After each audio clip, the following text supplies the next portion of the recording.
ಇಲ್ಲ ಶಿಲ್ಪಾಗೌಡ ಅಲ್ಲ, ಶಿಲ್ಪಾಗೌಡ ಗುರುತಿಲ್ದಂಗೆ ಯಾರು ಅಂತೇಳಿ, ಇನ್ನೊಬ್ಬರು ಮಂಜುಳಾ ಪಾಟೀಲ್ ಅಂತೇಳಿ. ಓಕೆ. ಮಂಜುಳಾ ಪಾಟೀಲ್ ಅಂತೇಳಿ ಎಲ್ಲ ನಮ್ಮ ಕೆಲವು ಮಂದಿ ಮಿನಿಸ್ಟ್ರುಗಳು ನಂಗೆ ಫೋನ್ ಮಾಡಿದ್ರು, ಇಲ್ಲ ಅವ್ರಿಗೆ ವಿನಯ ನಿಮ್ಮ ಪರಿಚಯ ಇದ್ರೆ ಸಹಾಯ ಮಾಡು ಅಂತಂದ್ರು. ವನಿತಾ ವರಾಹಿ ಜ್ಯುವೆಲ್ಲರ್ಸ್ ತಗೊಂಡಿದ್ದು. ಇಲ್ಲ ಇವಾಗ ಪರಿಚಯ ಆಗಿದ್ದು ನನಗೆ ಒಂದು ಜಸ್ಟ್ ಒಂದು 2 months ಬ್ಯಾಕ್. ಒಂದು 1.5 ತಿಂಗಳಿಂದ ಕೇಸ್ಗೆ ಸಲ ಆದ ನಂತರ ನನಗೆ ಬೇಡ, ನಾ ಕೇಸು ಬೇಡ, ನನಗೆ ನಾನು ದುಡ್ಡು ಕೊಡಿಸ್ಬಿಡ್ರಿ ಅಂತಂದ್ರೆ ನಾನು ಒಂದು ಸಲ ಕರೆದು ಕೇಳ್ತೇವೆ, ನಂಗೆ ಗುರುತಿಲ್ಲ ಅಂತೇಳಿ. ಜಸ್ಟ್ ಇದೇ 1 ತಿಂಗಳಿಂದ 1.5 ತಿಂಗಳಿಂದ ನಾ ಕರೆದು ಕೇಳಿದೆ. ಬಟ್ ಅವ್ರಿಗೆ ಅದೇನೋ ಮಾತುಕತೆ ಸರಿ ಹೋಗಲಿಲ್ಲ, ಮುಗೀತಷ್ಟೇ.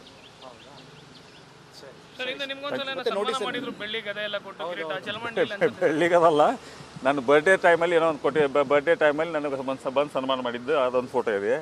ಇನ್ನೊಂದು ಸಲ ಏನೋ ಒಂದು ಜಾತ್ರೆ ಮಾಡಿದ್ರು, ನಮ್ಮ ಜಾತ್ರೆ, ಆ ಜಾತ್ರೆಗೆ ಬರಲೇಬೇಕಂತೇಳಿ ನನಗೆ ಭಯಂಕರ ಕೇಳಿದಾಗ ಆ ಟೈಮಾಗ ಒಂದು ಸಲ ಒಂದು 5 ಮಿನಿಟ್ ಹೋಗಿದ್ದೀವಿ ನಾವು ಅಷ್ಟೇ. ಇದು 2 ಸಲ ಭೇಟಿಯಾಗಿದ್ದು.